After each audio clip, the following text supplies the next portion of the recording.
Today, reliance on Mr. Market leaves Australia fuel exposed.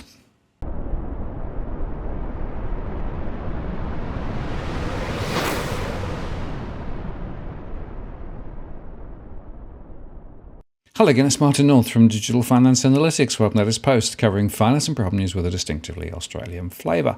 There was an important article in The Conversation today arguing that China's sabre-rattling around Taiwan underlines the need for Australia to be prepared for conflict in the South China Sea.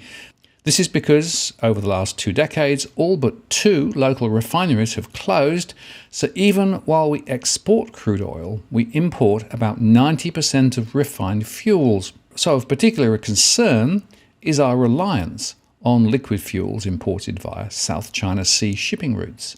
This reliance has become more pronounced because Australia has chosen to apply minimal regulation or government intervention in pursuit of an efficient market that delivers fuel to Australians as cheaply as possible.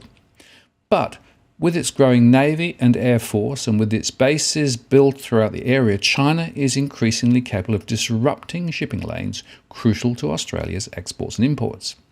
A 2019 workshop of engineering experts convened for the Department of Defence determined Australia would run out of liquid fuels within 2 months of a major prolonged import disruption.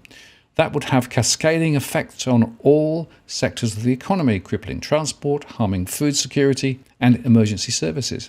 Among other things, the experts warned a lack of diesel for backup generators in hospitals and other buildings will be catastrophic in the event of a large-scale electricity outage. The research team was commissioned by the Department of Defence to analyse threats to Australia's maritime supply chains throughout the Indo-Pacific region, which includes the South China Sea and East China Sea. And they calculated a major conflict would threaten routes supplying 90% of refined fuel imports coming from South Korea, Singapore, Japan, Malaysia, Taiwan, Brunei and Vietnam. Even if the routes between these countries and Australia do not pass through the South China Sea, most of the crude oil those countries import to produce that refined fuel does. Their analysis is the first commissioned by the Department of Defence on the specific threat of prolonged maritime supply chain disruptions due to conflicts in the South China and East China Seas, and it builds on broad analysis of supply chain vulnerabilities such as the Department of Energy and the Environment's 2019 Interim Liquid Fuel Security Review and the Productivity Commission's 2021 report, spurred by import shortages arising from the COVID-19 pandemic. The 2019 Liquid Fuel Security Review determined Australia imported the equivalent of 90% of its refined fuel needs.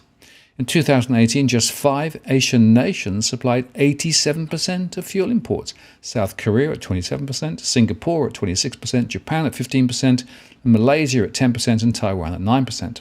The balance came from India at 6%, the Middle East 1%, and the rest of the world including Vietnam and the Philippines at 6%.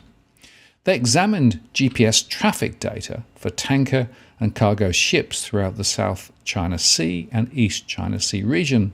It's not just shipping routes between source countries and Australia that matter, it is where those countries import the crude oil they refine into petrol, diesel, jet fuel, marine fuel and kerosene. More than 80% of crude oil imports for Singapore, South Korea and Japan come from the Middle East, passing through the narrow Malacca Strait that separates the Malay Peninsula from the Indonesian island of Sumatra. So while export routes from Japan and Korea to Australia can avoid the South China Sea, their import routes can't. And any prolonged closure of the South China Sea will force tankers to take alternative routes. With longer routes will come higher freight costs and tanker shortages. Flow-on effects to Australia are inevitable. As the 2019 Liquid Fuel Security Review noted, Australia is a global outlier in its approach to liquid fuel security. Comparable economies manage fuel security as part of their strategic capability. Unfortunately, until now, though, Australia's strategic planning for conflict in the South China Sea has largely focused on military requirements. But they say that with China's increasing military capability and belligerence, there is no longer room to be complacent about Australia's lack of energy security. There are 5 main options to reduce our vulnerability, they say. First, diversify import sources.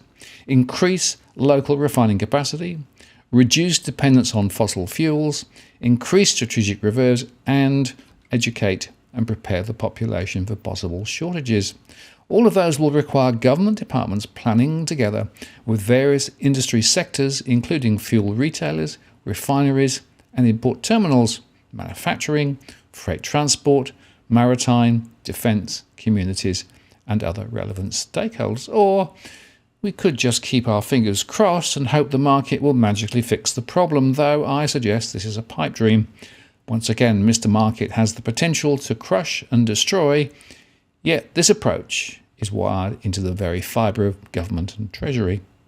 I'm Martin North from Digital Finance Analytics. Many thanks for watching, and I'll see you again next time.